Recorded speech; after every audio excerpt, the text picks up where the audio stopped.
Hello, and welcome to another episode of the Edmonds Moms Room podcast. Today, I am starting a series. It is a birth story series. And so we are going to talk through different birth stories, all about the amazing moms who've gone through the body motion training protocols and prenatal prep programs and have had pretty stellar deliveries.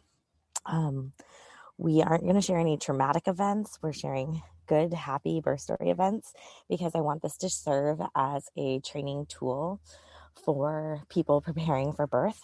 And I think it's important to always focus on those good stories.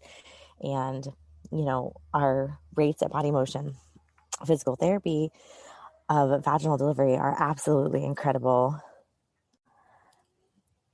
We have, the people that go through our training protocols and our pregnancy prep program are absolutely amazing. They're empowered for birth. They're prepared for birth. And these stories you won't want to miss. And so I'm excited to share those.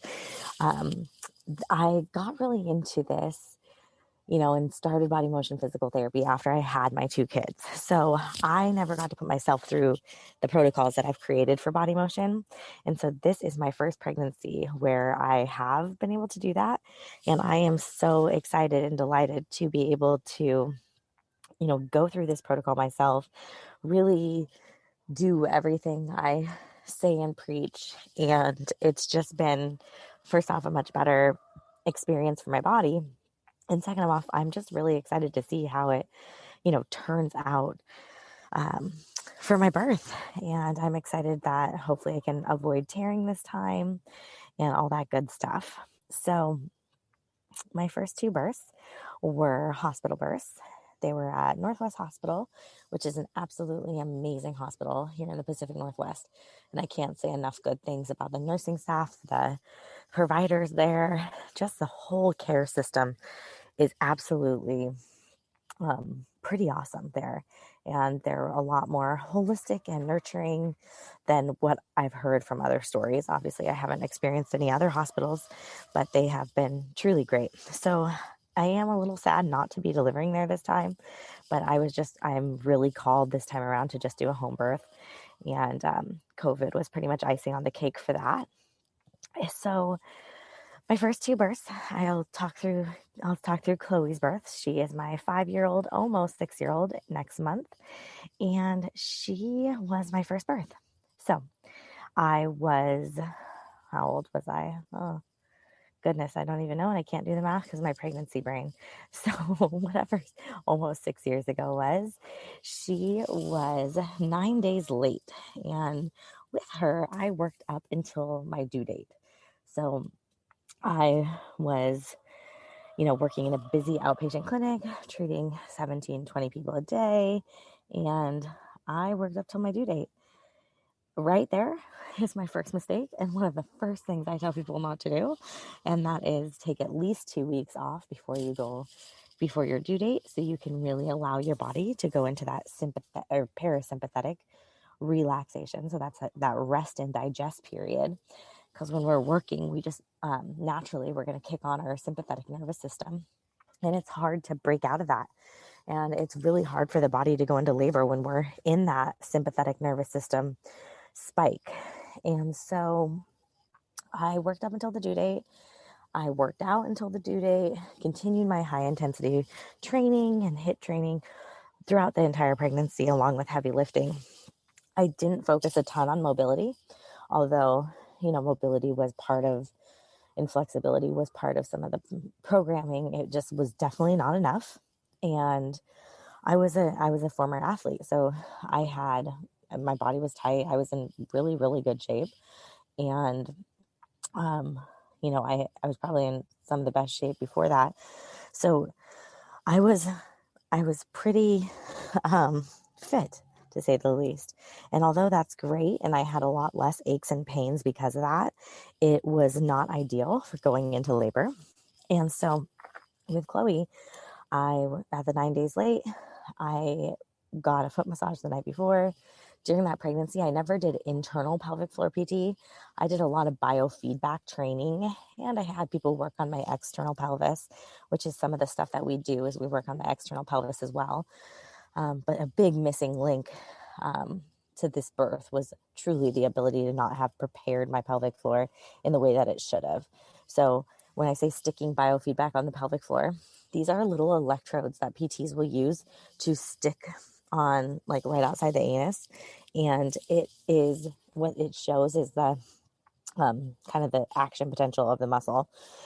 And it really doesn't show like how strong the muscle is, how relaxed the muscle is, although you might think it does. It just doesn't show the length. So it's truly, electrodes aren't really good for much. Some people find that they can learn how to relax better with them or learn how to contract better with them. But for true labor prep and good labor prep, it is so much more beneficial to have internal manual pelvic floor physical therapy to really help open the tissues and open the pelvis.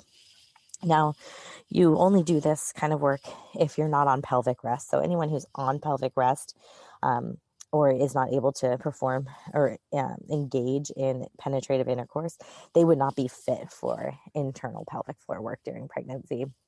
But as long as your OB, midwife, whoever your provider clears you for internal work and you're not on pelvic rest, then you are more than willing to get this internal work done. So I didn't have that. My pelvic floor was naturally really tight just from my history of being an athlete. And so I went into labor. I was strep B positive, so I had to have antibiotics the minute my water broke. And unfortunately, my water broke first. So 9 days late, my water breaks. Even though I wasn't experiencing massive contractions, I had to go to the hospital to get the antibiotics. So we were admitted on the evening and, got antibiotics, and at one point had a reaction to those antibiotics, and it wasn't the most lovely experience to go through that. But by the morning, my doctor thought my contractions weren't strong enough. And so I had to have Pitocin. So at about 7 a.m., I had Pitocin and, was then in full on labor within the next 30 or so minutes and full on active labor. And that lasted until about 3:30 that day when Chloe was born. And I will never, ever wish Pitocin contractions upon anybody.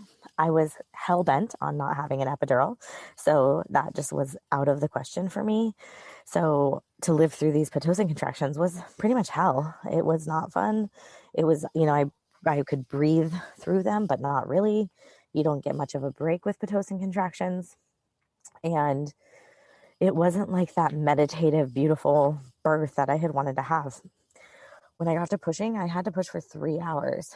And, as a pelvic PT, as someone who has I had very, very good control and coordination of my pelvic floor before that birth. And so that was really good. The problem was that it was still really tight. So even though I had that control and coordination, it was really, really tight. So Chloe did end up coming vaginally. I had a 2nd-degree tear, and she, and I healed from that just fine and did some of my own scar mobilization and all that good stuff. But one of the things the doctor had said to my mom in the waiting room after I delivered Chloe was, I absolutely thought Allison was going to have a C-section. And most of the times in medical systems, when your doctor thinks something is going to happen, that's what comes true, right? It's our beliefs, our self-fulfilling beliefs, truly. And then how they decide to provide medical care is often based on their belief systems. And so you become subject to those belief systems. That's why now I know choosing a provider is extremely, extremely important. And so as far as the birth goes, there was just so much I learned from that. And, it wasn't internalized. I was so grateful I had this unmedicated, no epidural at least, vaginal delivery, and was super grateful for that. But I just knew like there had to have been more I could do for my pelvis. Like it's natural to have a baby come out of here. So why was it so, so difficult? And so I really started thinking, I I had a baby right after that. Kaneo, he was born, a little less than 2 years after that. And he was also born vaginally, also had, a couple hours pushing. Thank goodness I didn't have to have Pitocin with him. He was just, all natural, completely unmedicated, no antibiotics. I wasn't strep B positive anymore. And for his labor, I could meditate through it. I could really, I guess, enjoy it. I questioned whether I was in active labor, a lot of his labor, because I was like, I can tolerate this. This is much better than before. But pushing was still, an effort. I can't remember exactly how long I pushed, but it had to have been a couple hours. And, between the time of birthing Chloe and conceiving Kaneo, and then through Kaneo's pregnancy, my second, I didn't have pelvic floor rehab. So everything I was doing was to myself, and trying to do. So after those 2 birth experiences, that's when I started body motion physical therapy. And I knew that there was more to preparing for birth. And I wanted to be able to combine my personal experience and my clinical knowledge of the pelvis and pelvic floor and pregnancy with everything that you can do to prepare for birth. And so I spent, time starting the practice, worked with a lot of prenatal people and, pregnant women and birthing people. And I found that, at that time, I was only treating externally. So I wasn't doing the internal manual good work that I know that needs to be done. And so at one point in the very early days of my practice, and part of this was that the physical therapy associations didn't support people doing internal work during pregnancy. It's pretty much taboo. And most people in the physical therapy world and pelvic physical therapy world live by like a cover your own ass perspective. And they don't suggest doing internal unless it's absolutely needed during pregnancy. But so I was, but I couldn't quite understand that. You're allowed to have sex during pregnancy, but you're not allowed to do internal pelvic PT, which is like way less aggressive than intercourse can be. And so I started treating people. I mainly did a ton of the techniques we do externally to the pelvis, did all the mobility routines, and I ended up with 4 patients over a period of a summer, my first summer in business, having cesareans. And I was devastated. I internalized this. I was upset that this wasn't working, and I knew that there could be more. And so I really decided at that point that I was going to start doing internal on pregnant people. I thought it was unfair that we don't do this. I wanted to do it. I knew it's what had to be done. So I changed my practice model. I changed how I treat pregnant people. And we started really working on the pelvic floor internally during pregnancy. And my friends, this is a complete game changer. This does everything that it should do. And this is what every single person needs during pregnancy. So yes, the external stuff is really important. The mobility and exercise is really important. The coordination is really important, but nothing is better than being able to really stretch these muscles and provide length to these muscles. So we are not talking about Kegels here. We are talking about the complete reverse of Kegels, and that is opening and stretching these pelvic floor muscles. You might hear from your provider to start doing perineal massage around 32 weeks pregnant, or sometimes they say 36 weeks pregnant, but that is just stretching those superficial layers of the pelvic floor and not stretching the entire pelvic floor. And so a lot of babies don't get to come down past that 3rd layer of the pelvic floor. And that leads to these C-sections, or leads to these babies in distress, causing emergency C-section. So, where am I at here? So as far as pelvic floor stuff goes, you want to make sure that you have someone that's spending time, and it's going to take more than a couple sessions, spending time lengthening these muscles throughout your pregnancy, and really especially at the end, but throughout your entire pregnancy. The more you can get length out of these muscles, the better results that you're going to have. So this is what we're finding. We have extremely low C-section rates. I don't even know what our rates are, and I need to get those rates out.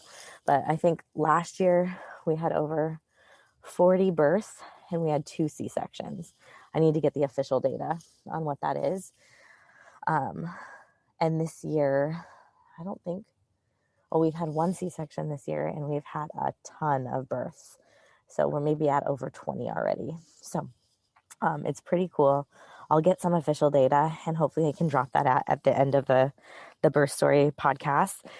But I'm here to just share my birth story today, give you a little bit of rundown of my first 2 birth stories, and really to tell you that I cannot wait to bring some people on the podcast who have gone through these body motion protocols and have gotten to experience the treatment of working inside the pelvis, outside the pelvis, really the entire body, and also incorporating the mind, visualization, meditation, and the spirit. So, conditioning your mind to learn what's possible is pretty much what needs to happen.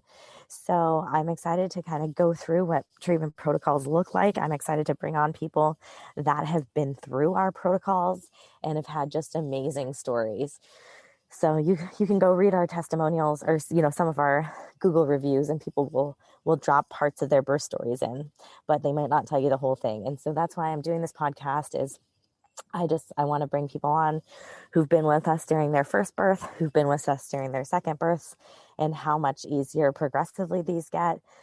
And people who had first births that were absolutely awful and then trained with us throughout their pregnancy to really have this magical redemption birth. And that's really what this is for people, is just creating these amazing birth experiences, empowering people to go, into their labor with a positive mindset and knowing that they've done all they possibly can for this body for them to have a baby fly right out of their body. So, this is what we do. This is what I'm passionate about. Eventually, hopefully in late July, I'll be able to share my birth story with you. I currently am having pelvic PT once to twice a week, and it is absolutely amazing. Of course, I'm going to Body Motion because I have amazing providers that we all do the same protocols. So I'm excited to share that with you, and I look forward to talking soon. Take care.